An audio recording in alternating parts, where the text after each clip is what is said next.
Chers amis, bonjour. La paracha Ré contient deux aspects fondamentaux de la vie juive, le domaine matériel et le domaine spirituel.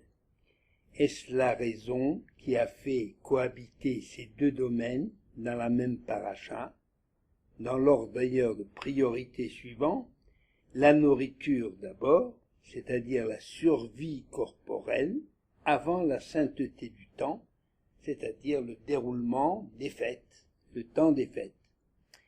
La première préoccupation de l'Éternel concernant l'homme dès son apparition sur la terre fut d'ailleurs de lui assurer sa survie physique.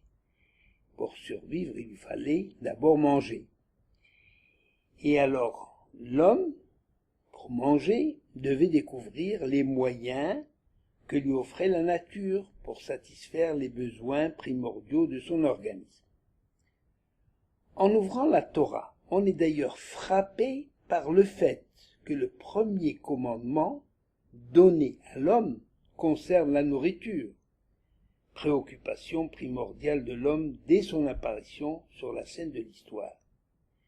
C'est ce qui est écrit: de tous les arbres du jardin tu peux manger, mais de l'arbre de la connaissance du bien et du mal, tu n'en mangeras point. La Genèse 2:16.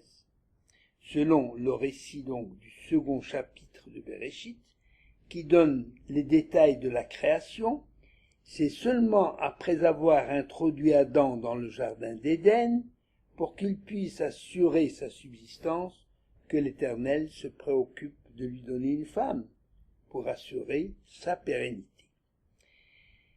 Cette préoccupation primordiale est immédiatement liée à un principe éthique, une limitation des besoins et des désirs de l'homme. C'est-à-dire, de tous les arbres tu mangeras, de celui-là tu ne mangeras pas. Il y a une limitation. Et cela apparaît dès le premier commandement donné à l'homme. Pour l'homme biblique d'ailleurs, la situation est claire et sans ambiguïté. L'homme doit manger, c'est certain, mais il ne peut pas manger de tout et de tout ce dont il a envie. L'homme doit être maître de ses sens, de ses envies, de ses appétits. À cette seule condition, il est digne de porter le nom d'homme. Parce qu'à la différence, l'animal, lui, possède aussi cet instinct de conservation, il doit manger. Et l'animal mange quand il a faim, tandis que l'homme peut manger même quand il n'a pas faim. Il peut employer son intelligence à se confectionner de bons petits plats pour satisfaire à la fois le plaisir des yeux et celui de son palais. L'alimentation ne répond donc plus uniquement à un besoin, à un instinct, elle devient partie intégrante de la civilisation. D'ailleurs, un autre aspect de la conservation, c'est celui de la reproduction, on en parlera une autre fois. En tous les cas, c'est peut-être l'une des raisons de la cacheroute. Pour la tradition juive, l'activité de manger est si fondamentale pour l'homme qu'elle constitue la manière la plus concrète, le vecteur par excellence de transmission de toutes les valeurs de la Torah, afin que les Bnei Israël, c'est-à-dire les enfants d'Israël, c'est-à-dire les Juifs, soient protégés contre toutes les déviations qui aboutissent à la disparition de toute civilisation. Découvrir que la nourriture est d'emblée placée sous le signe de la sanctification de l'être n'a rien d'étonnant. Il est intéressant d'ailleurs de constater que les récits de la Torah sont truffés de nourriture. Il est question de repas en toutes occasions, dès la création de l'homme, dès l'apparition d'Adam sur terre. Pour Abraham, le repas est l'occasion de transmettre la bonne nouvelle de l'existence d'un être suprême, proche de l'homme. Isaac demande à Ésaü de lui confectionner un plat qu'il aime pour avoir l'inspiration pour le bénir. Moïse offre un grand festin à Yitro, une manière d'affirmer son admission au sein du peuple d'Israël. Et puis il y a les sacrifices, donc une partie est pour l'Éternel, une autre pour les Kohanim, et enfin une troisième partie qui revient à celui qui offre le sacrifice, créant ainsi un lien entre la matière et le spirituel. Les progrès de la science ont montré que l'homme est influencé sur le plan physique et sur le plan psychique par tout ce qu'il ingurgite. C'est ce que les nutritionnistes appellent le phénomène d'appropriation. On sait aujourd'hui, par exemple, qu'une femme enceinte doit être attentive à ce qu'elle mange, à ce qu'elle boit, parce que tout ce qu'elle avale exerce une influence directe sur la santé et le comportement de l'enfant qu'elle porte et qui est à naître. Dans le domaine de l'éducation, nos sages d'ailleurs se plaisent à faire remonter cette influence non seulement à la naissance, mais déjà à la conception. Si la tradition insiste tellement sur la sanctification de l'acte d'union entre les époux, c'est justement parce que dès ce moment, l'influence des parents commence à se manifester au niveau de l'enfant à naître. Il ne faut pas être grand scientifique pour comprendre que bien des substances, assimilées par l'homme, on prend l'exemple de l'enfant, ont une action directe et parfois immédiate sur son comportement. Par exemple, que fait-on lorsqu'un enfant est trop agité? Eh bien, on lui donne un sirop calmant. Et voilà, les parents tranquilles pour un moment. Et le contraire, si l'enfant est, comment dirais-je, si l'enfant est plutôt calme, apathique, eh bien on lui donne un excitant pour le mettre sur pied. Il faudrait aussi rappeler que les lois de la cacheroute ne concernent que les Juifs et pas les autres peuples. Cependant, il faut savoir que les autres peuples, même pour tous les autres peuples, tout n'est pas permis. Et il existe aussi des restrictions alimentaires. Par exemple, les musulmans ne consomment pas de porc, alors que la viande de chameau est appréciée. Si le jambon et la charcuterie de porc sont très recherchés en Occident, il existe par contre une certaine répulsion à manger du chat ou du chien, pour des raisons sentimentales, alors qu'en Extrême-Orient, cette pratique est courante. Par contre, en Occident, on apprécie le civet de lapin. Aux Indes, la vache est sacrée, alors qu'en Europe, la viande de vache est recherchée, quand elle n'est pas folle. On pourrait multiplier les exemples de restrictions. Elles ont rarement des motifs religieux, en ce sens que les raisons invoquées ne relèvent pas d'un décret divin. Il en va autrement de la cacheroute, qui fait davantage appel à un registre spirituel, même si, au cours de l'histoire, certains auteurs ont essayé de justifier la cacheroute sur le plan hygiénique ou médical, etc. C'est ainsi que l'on se plaît à démontrer que si le mélange de lait et de viande est interdit par la Torah, c'est parce qu'il est cancérigène. Mais jamais le Talmud ou même la Kabbale n'aborde les interdits de la cacheroute sous cet angle. En effet, si la Torah se préoccupait de santé physique, elle aurait dû nous mettre en garde contre des aliments nocifs et des plantes vénéneuses, par exemple des champignons ou autres, et il n'en est rien. C'est donc qu'il s'agit de tout à fait autre chose. Alors, on va s'intéresser directement à la cacheroute, c'est-à-dire il y a la Torah donne une liste de mammifères qui sont permis, parce qu'ils ont le sabot fendu, corné et fendu, et ils sont ruminants. Deux symboles importants C'est-à-dire, que représentent ces signes d'homologation cachère des mammifères? Mais il faut savoir que la Torah est un guide dont la finalité est de forger des hommes dignes de ce nom, non seulement capables de se maîtriser, capables d'amour et de reconnaissance, mais aussi capables de pureté. On verra que cette notion elle est tout à fait spécifique au peuple juif.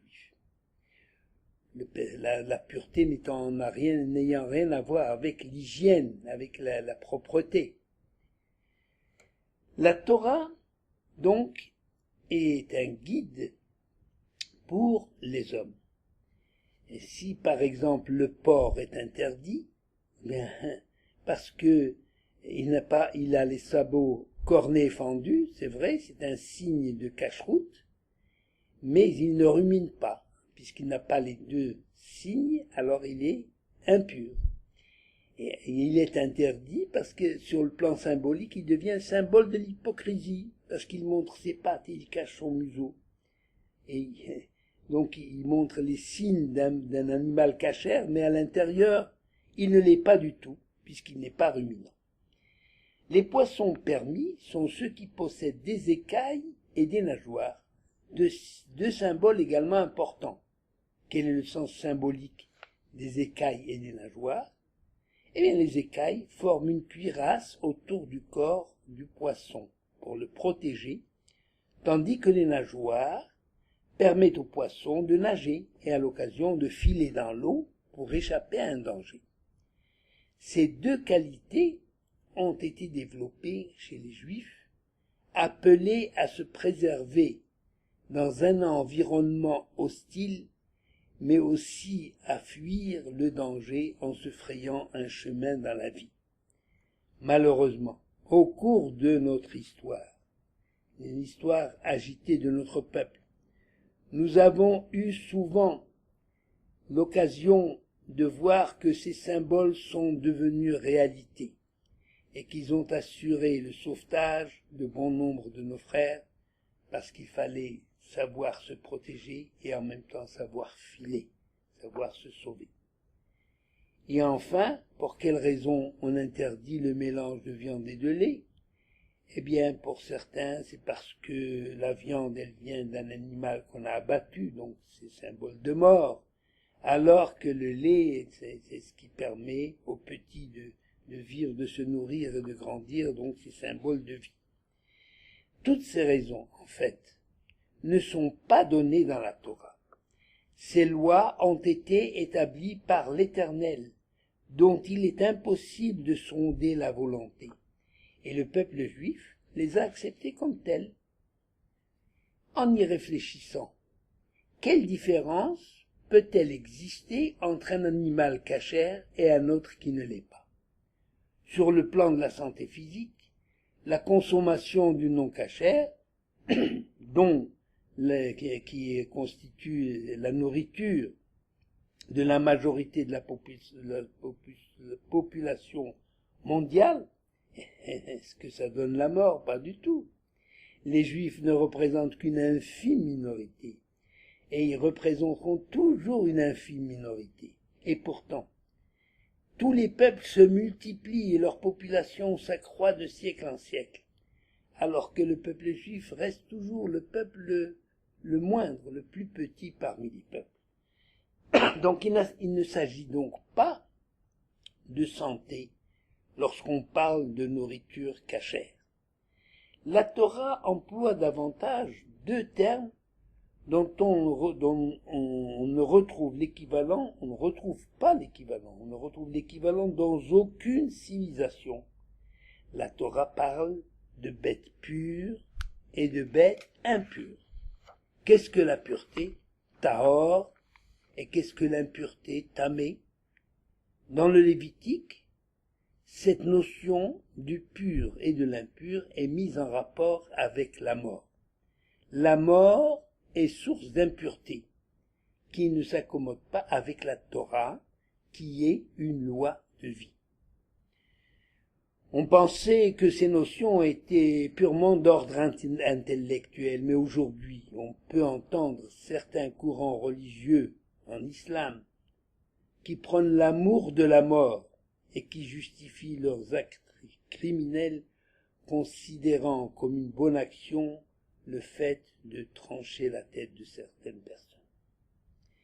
La tradition juive a trouvé le moyen de concrétiser la notion du pur et de l'impur, notion qui dépasse notre intelligence, en la collant à des animaux, à des situations ayant un rapport surtout avec la nutrition, avec la nourriture de l'homme, c'est-à-dire le maintien en vie du corps humain. Comme la nourriture est une préoccupation quotidienne et que l'homme est confronté à ce problème de manière permanente, l'homme juif est donc constamment mis devant ces notions qui le dépassent, mais qu'il accepte, en essayant de leur trouver une explication au niveau de son intelligence, l'intelligence humaine, alors qu'il s'agit en réalité de principes divins qui dépassent notre entendement.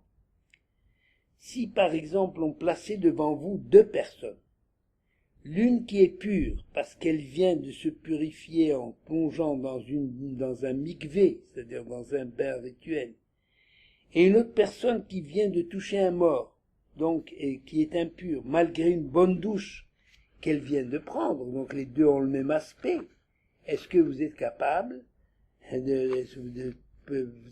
de désigner l'homme qui est pur et le distinguer de celui qui est impur? Eh bien, impossible. Parce que le pur et l'impur ne se voient pas à l'œil nu. La Torah, c'est-à-dire l'Éternel qui l'a donné au peuple d'Israël, a choisi de concrétiser ces notions de pureté rituelle et d'impureté rituelle, et les a concrétisées en les collant à des animaux avec lesquels nous avons un rapport constant. Manger cachère devient, dans l'esprit populaire, préserver sa santé, c'est-à-dire conserver un lien avec la vie, avec celui qui nous et aussi avec celui qui nous octroie la vie, à savoir le Dieu créateur. De plus, la cacheroute a une vertu de conservation au niveau de l'appartenance au peuple de Dieu. C'est pour ça qu'il est écrit dans la Torah, Am Levada Dishkon, un peuple qui demeure solitaire. Un peuple qui demeure solitaire, même s'il se mélange à la population indigène, de par son aspect extérieur, l'habillement, le langage, le savoir-vivre, etc. Eh bien, le juif se sentira à part du fait de ne pas pouvoir partager le repas avec son voisin. Parce que le repas, c'est quelque chose d'important. On va le voir, c'est donner de soi, donner de l'amour. On verra. Le fait de ne pas partager la même table protège le juif de l'assimilation totale, parce qu'il ne peut pas s'engager également sur le plan matrimonial sans abandonner une partie de soi-même. La nourriture est donc capitale pour le maintien de l'existence du peuple juif. Il est évident que le fait de se plier à la cacheroute est un facteur de protection de la part de l'Éternel également, parce que Dieu a fait ses preuves lorsqu'il a proclamé qu'il protégerait son peuple et qu'il lui assurera une survie. Dieu a fait ses preuves depuis la naissance du peuple juif, parce que la situation de mise à part du peuple juif, même s'il s'intègre parfaitement au sein de la population au sein de laquelle il vit, eh bien, en vérité, cette mise à part, elle agace le monde, qui a du mal à accepter la différence au niveau de la foi, au niveau des traditions. Comme on le dit dans la Haggadah, Shelo echad bilvad amad aleinu lechalotenu. D'une manière permanente, l'Éternel est obligé de nous sauver des mains de nos ennemis. souvent même si nous ne le méritons pas totalement. Car Dieu a choisi une fois pour toutes il a choisi une fois pour toutes son peuple, et de notre côté, tout au long de l'histoire, nous avons globalement été fidèles à notre alliance, parfois même au prix de notre vie, et souvent même au prix de nos vies. Est-ce la raison qui explique la place immense qu'occupe la cacheroute au sein du peuple juif, prenant parfois le pas sur des considérations intellectuelles réservées à quelques élus? Il existe beaucoup d'aspects de la cacheroute. Je voudrais terminer en parlant de nutrition et de son rapport avec l'amour. Et d'abord une petite anecdote, une anecdote extraordinaire, qui s'est passée il y a une dizaine d'années à Tel Aviv. Une très vieille dame venait de décéder. Dès que le fourgon, c'est un journal qui le rapporte, dès que le fourgon mortuaire a quitté la demeure, les gens ont remarqué qu'une nuée d'oiseaux accompagnait le cortège. Arrivés au cimetière, les oiseaux se sont mis à tournoyer autour du cercueil, dans le ciel bien sûr.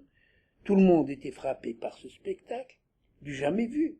Et après la cérémonie religieuse d'inhumation et de la mise en terre, les gens ont remarqué que les oiseaux se sont installés autour de la tombe. Ils y étaient encore lorsque la famille et les amis ont quitté le cimetière. Interrogé par des amis, le fils de la défunte, lui aussi d'ailleurs étonné par le spectacle, a commencé par bredouiller quelque chose, et puis il dit « Aïe, aïe, aïe, je crois comprendre ce qui est arrivé. » Eh bien, j'en suis très ému, tout ému, parce que je me rappelle que ma maman faisait toujours attention pour ramasser après chaque repas les morceaux de pain qui restaient jusqu'à la moindre miette, et elle les mettait dans une assiette qu'elle exposait en bonne place sur le balcon. Et aussitôt les oiseaux venaient picorer dans l'assiette et boire l'eau qu'elle mettait dans un bol, sans aucune méfiance, comme de véritables membres de la famille. Vous savez combien cela a duré? Cela a duré près de 75 ans depuis son mariage. Je savais que des chats, c'est toujours le fils qui parle, je savais que des chats et des chiens étaient très attachés à leur maître et ressentaient beaucoup de tristesse à la mort de ceux-ci, mais jamais je n'aurais pensé que des oiseaux étaient capables d'une telle manifestation de reconnaissance. Donner à manger est donc une marque d'amour que les mamans n'hésitent pas à manifester pour les gens de la maison et en particulier pour les enfants. Et qui d'entre nous n'est pas ému de retrouver un plat consommé régulièrement dans sa jeunesse, parce que tel plat lui rappelle l'affection de la maman, l'ambiance au sein de la famille, mais également tel événement important, telle fête. Nous retrouvons d'ailleurs ainsi le lien de la nourriture et matériel et du spirituel, puisque chaque fête doit être accompagnée de bons plats ou des plats des particuliers. Par exemple, une pomme trempée dans le miel, eh bien pour tout le monde, la plupart des juifs, surtout en Europe, rappellent, même chez les séfarades également, mais particulièrement en Europe, puisqu'ils ne font que ce rite, rappellent Rosh Hashanah. Le couscous ou le gefilte fish, pour bien des gens, ça rappelle le repas du Shabbat ou un repas de fête. Nous comprenons à présent pour quelle raison la paracha de Ré a réuni dans une même section à la fois la nourriture cachère, qui signifie une nourriture préparée. C'est ça que les kasher, ça veut dire, les archir, ça veut dire rendre apte à agrémenter nos plats. Et aussi la célébration des fêtes sur le plan à la fois matériel et spirituel. C'est parce qu'il y a un lien étroit entre la nourriture qui nous vient, puisqu'on dit que l'homme ne vit pas que de pain.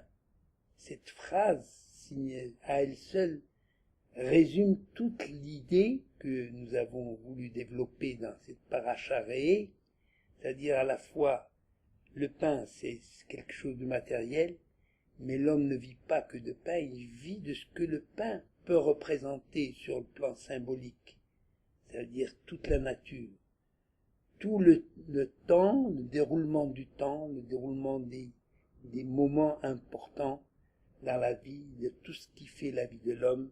Shabbat Shalom.